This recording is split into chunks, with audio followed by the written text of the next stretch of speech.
And so in doing that, we need to understand who we are. And you know, and the part we play in this whole making the world a place that works for everybody. So I'm here to tell you that each and every one of us is a superhero. Each and every one of us. Now my dad's already shared, for those of you who've already been here, that you know he has, they call him Super Chuck, because he's able to fix things. And you know, and he, when someone comes to him and asks him, what, you know, can you do this? He'll ask, well, how many capes do I need? And you know, in order to do this, because it will go anywhere from 1 to 5 capes. And 5 would be that, oh my, this is really something I have to step up to. And so I'm here to say that we're all superheroes. Now, in this knowingness of being a superhero, we have a superpower. And I'm going to get to what that superpower is in a moment. But let's talk about how it is that we're superheroes. Now, all of you will agree, I'm hoping, that we are all one with God. Yes? Anyone not? Because we can't go forward if we're not there yet. Okay. So we all agree with that. So we all agree that we're God, yes? That God breathed us into being and we were made in the likeness and image of God. So, God has that creative power. God creates, and we create as well. Okay? So we are all God. So therefore, all that God is, we are. So we have the capabilities. All the capabilities that God has, we have. Now I say that's pretty powerful, and that would put me in the superhero mode. Yes? See. Amen. Amen. Yes. Get an amen from the congregation. So, we are the superheroes. Now, superheroes don't always know that they're superheroes. Sometimes they forget. So when you think about the classic superheroes, we have Bruce Wayne, who is who? Batman. Batman. Now, Bruce Wayne didn't always know he was Batman. For a long time, he thought he was just Bruce Wayne, which is not, there's nothing wrong with being Bruce Wayne. But when you're Batman, when you're really a superhero, oh my goodness. Even though he was a multimillionaire. Okay, yeah. There's that piece. Now, in being a superhero, there are often times where we don't know our powers, such as Bruce Wayne and Batman. There's also times, though, we sit in this place of duality, which those superheroes oftentimes are about. I mean, you know, you see it over and over again. So we have the Bruce Wayne Batman. There's that 2 sides, right? You have the Diana Prince and, no one knows this, Wonder Woman. We have Clark Kent, Superman. So they have this identity that they take on when they're amongst regular people. So there's that piece of us trying to fit in. So when we're around other people, we can't let our light shine because they may not accept us. Or we might not be able to do what it is we say we want to do. And so therefore we just want to blend in. But when you're that superhero, all of a sudden, this is my true persona, and now I'm out doing what it is that I'm here to do. So when one is in duality, there's this separation from God. Okay, so there's that duality where I'm not sure, I'm kind of in, you know, we talked about the double dutch, you're kind of in, you're kind of out, and it's like, okay, when am I going to jump in and get into the whole... When am I going to get into the game? And so, as superheroes, we have to stand in this place of claiming our power. Okay? We have to be the Supermans, the Wonder Woman, the Batmans, and even the underdog. Did anybody remember underdog? Yeah. So we had, and Sweet Polly Purebred. Jessica Jones. Who's that? Jessica Jones. I don't remember Jessica Jones. Yeah, Rabbit. Oh, Jessica Rabbit. No, there's a Jessica Jones. Okay, no, I don't She's know a new her. superhero. She's a new one. Okay. Oh. Don't know her. You have to acquaint me. She's a reluctant superhero. Okay, she's a reluctant, which a lot of times we are. Yes. Okay, so we have to claim our power and get out of this place of duality. So as superheroes, we have to move and groove and do the things that superheroes do. We don't just sit back and just kind of wait for things to happen. Now, I promised you that we had a superpower. So what that superpower is the ability to speak our word. Amen. Amen. Yes, there you go. Reverend Michael talked about taking dominion in his reading. It's our superpower of speaking our word, but when I say speaking our word, it doesn't necessarily have to be that I'm vocally speaking it. When every time you think a thought, that's a prayer. Every single time, it's a prayer. Now, it's like, well, why isn't every time I think something, why isn't that happening? Well, it's the emotion that you put behind it and the energy that you use, the focus of it, right? So if you focus on something long enough, the car, getting away to get to Fort Lewis, and that visualization or visioning is a way of focusing our attention, then things seem like magic, like they magically happen. Well, that can work for us and that can work against us, because there are those things that we focus on that we may not want to have happen. Okay? So that's using our superpower for the other side.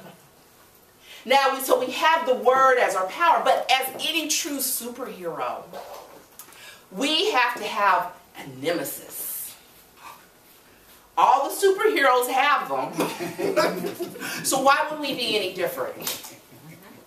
So our nemesis would be fear. And fear shows up in a lot of different ways. It can show up as worry. Anybody in the room worry? Okay, I'm sure some of us could write books, volumes. Remember the encyclopedia? Did they still make those? You could have encyclopedia volumes A through Z, and then they go. Some of them have like an AA and a BB. So some of us are just like all in it. So it shows up as worry. It shows up as anxiety. It shows up as less than. It can show up as lack. All of those are buddies. All of the... I still have your encyclopedia. Oh, okay. So all of those ways are ways in which fear just kind of says, hey, I'm here. So fear is our kryptonite.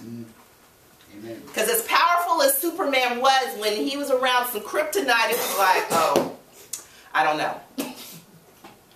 But there's a way to overcome that. And it's in remembering our oneness with Spirit. Remembering that. Now, going back to speaking our word, every thought is a prayer. Every word uttered is a prayer. Okay?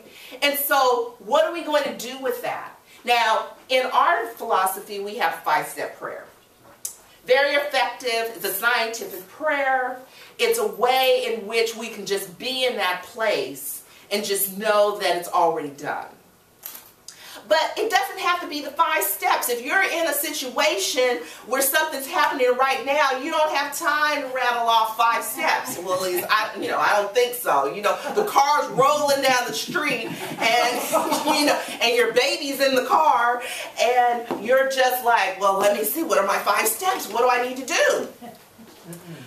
When I got my practitionership at East Bay Church in California, and Reverend E, who's the minister at the time, said that there was this woman that she felt was like the strongest prayer.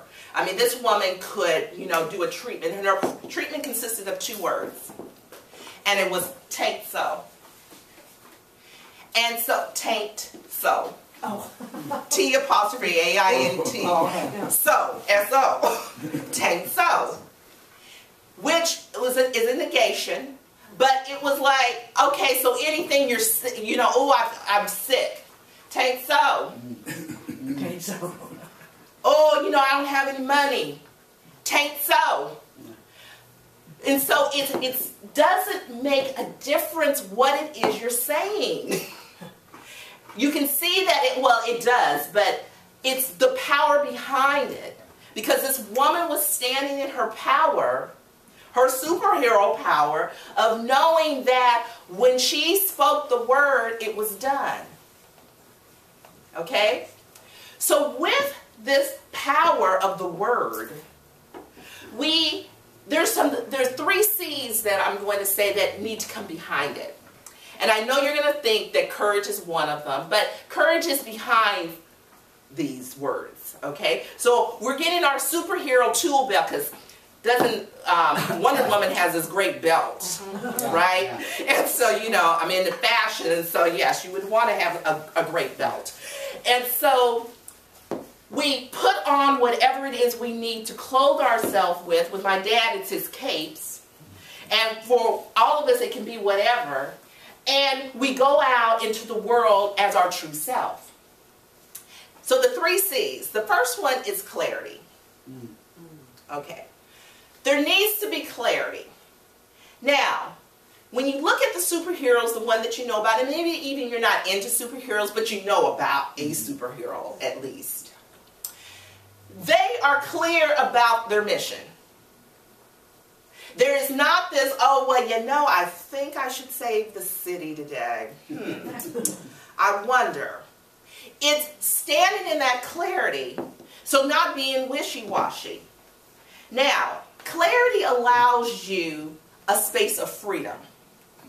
Okay? Because what happens when you're clear about something, you're able to make choices. You're able to see that there are choices to be made. When you're in the I don't know and the maybe, that starts shutting you down. And it gives way to our nemesis, fear, to come in. Because anytime you're standing in the I don't know, something happens, your energy changes in your body. So when you are in that place of the I don't know, or in that place of the doubt or the worry, what happens is your view changes and you're no longer seeing that you have choices. Now, when you no longer have choice, what happens? You're stuck, or at least you think you're stuck. And what happens is you go into this victim mode. Ooh, the victim. Now, none of you probably have ever been there. But I can tell you that it's not a place that's fun to hang out in. In a victim mode, it's things are happening to me, oh, woe is me. I loved cartoons when I was growing up, and there was the Flintstones. Everybody remember the Flintstones? And they had a daughter named Pebbles, and then Pebbles had her own cartoon, a spin-off. Even cartoons were doing like spin-offs. And there was a character in there they called him Bad Luck Schleprock. Oh. Yeah, that was his name, Bad Luck Schleprock. And his whole thing, every time you see him, the only thing he would ever say is wowsy, wowsy, whoa, whoa. And so, when you're in the victim mode, you're in the wowsy, wowsy, whoa, whoa.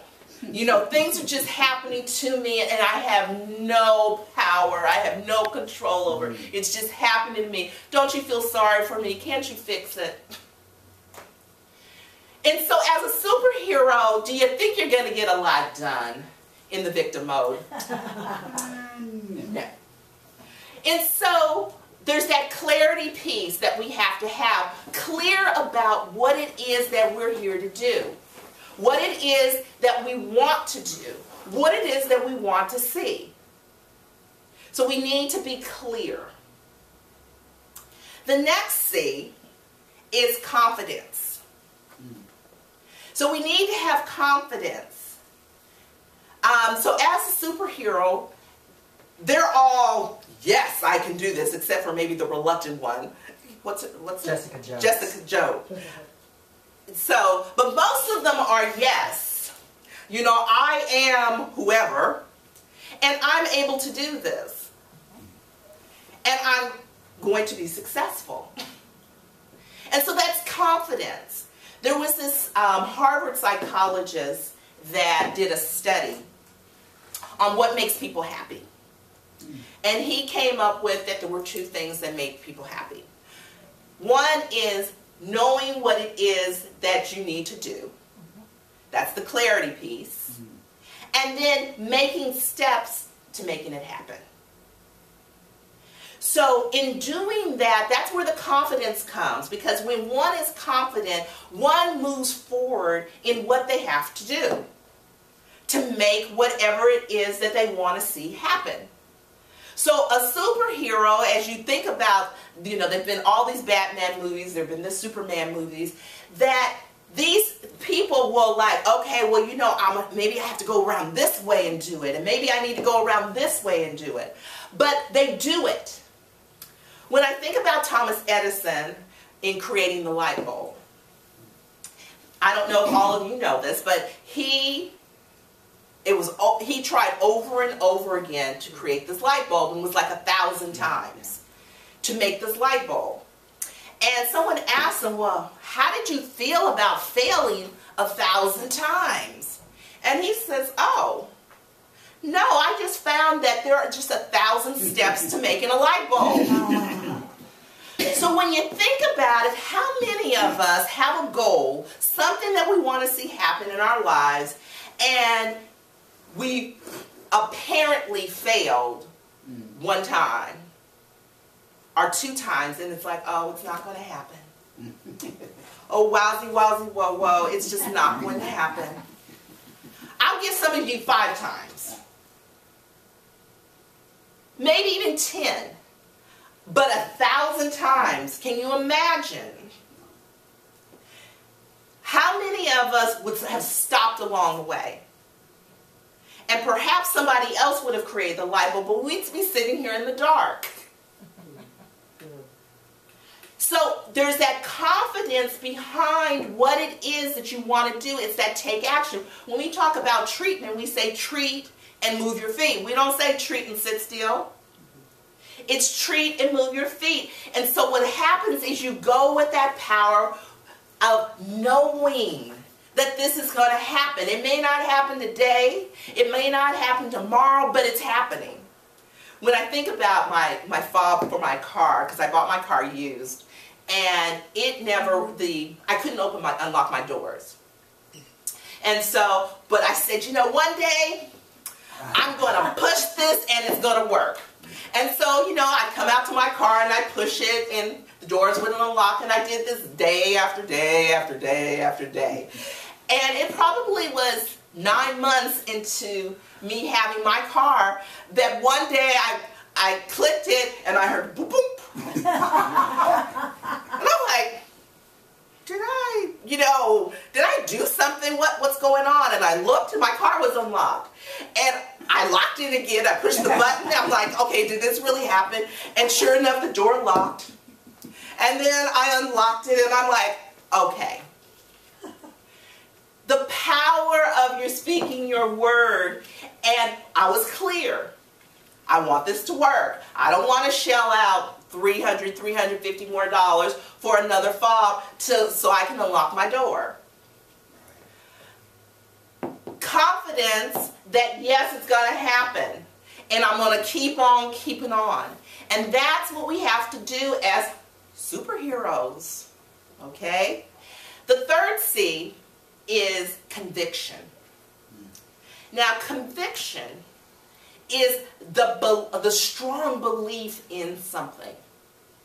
Okay? Now, one can have conviction about things that aren't that great. Okay? Conviction doesn't really care if it's going to be helpful or not helpful. But when you're a superhero, we're all about things being really good. And remember, we're talking about a world that works for everyone. And so when you have that conviction, you have a strong belief in whatever it is. Now, it's incumbent upon us to look at our beliefs. Okay? Because some of them can be pretty funky stinky. And what we know is when we have stinky thoughts, stinky beliefs, what do we see in the outpicturing? Stinky. It's like, ooh, something smells. I wonder what that is. You know, you kind of look around at everybody else and not realizing it's coming from you. So, look at your beliefs. What do you believe? It's not going to kill you. Be brave enough to go in and look at those beliefs, and then you know we have so many tools that can turn them around. You know, you talked about, well, it wasn't visioning. What was it? Visioneering is what Visioneering. So there's visioneering, there's visioning, there's visualization, there is prayer, there's treatment, there is meditation, there is journaling. There's all kinds of things that we have, that tools that we can use to shift our beliefs, to shift what it is that we want to see in our lives and how things show up in our lives. Because we're superheroes. And so I want us to remember this as we go about our day, as we go through our lives, that we are superheroes. In the song, she says, there's a line in there, she says, even when I'm a mess, I still put on my vest with an S on my chest because I'm a superwoman. Okay? And so the thing is that everybody in the world doesn't need to know. It's as long as you know, and they're going to eventually know, because your light is going to be shining so bright that you're not going to be able to hide it from anyone. And so, as these superheroes, we're going to move through our lives with clarity, with confidence, and conviction. So, we know that I never do a talk without giving some kind of homework. You're waiting for it. I mean, you know, I can't disappoint. Right. I just must do what it is that is expected of me to do. So we're going to have a little practice here before we go off and do it on our own. Okay. And so what I want, and while Nancy's in the restroom, we're not going to let her escape this. We'll wait for her to get out, but you guys will get just a little head start. So I want you to think about something in your life that you would like to change, or that you would like to have see happen. Okay? It could be some health opportunity. It could be something in a career. It could be something in a loved one. It could be, I mean, it can be anything. But I want it to be about you. And you can do this for someone else later on, but for right now, this is going to be about you. So I'll just give you an example. So for me, and let me just say this before I give the example. I want you to put it in affirmative terms, because that's what we're actually doing. We're creating an affirmation. Okay? And an affirmation is a statement, a positive statement stated in the present tense. So it's not I'm going to be. It's standing in the I am right now. Because superheroes don't say, well, you know, tomorrow I think I'll be brave and go out there and, you know, and do what I need to do. No. Superheroes is like, I am on my way. I hear underdog, because this wasn't his. There's no need to fear. Underdog is here. Okay. And so we are going to stand in that place of it's in the here and now. Okay, so you're going to create an affirmation and make it so that you can remember it. Okay, so don't make it too long. So Nancy, we were waiting for you. We didn't want you to miss out. So what we're doing is we're creating an affirmation about something that we want to see happen in our life.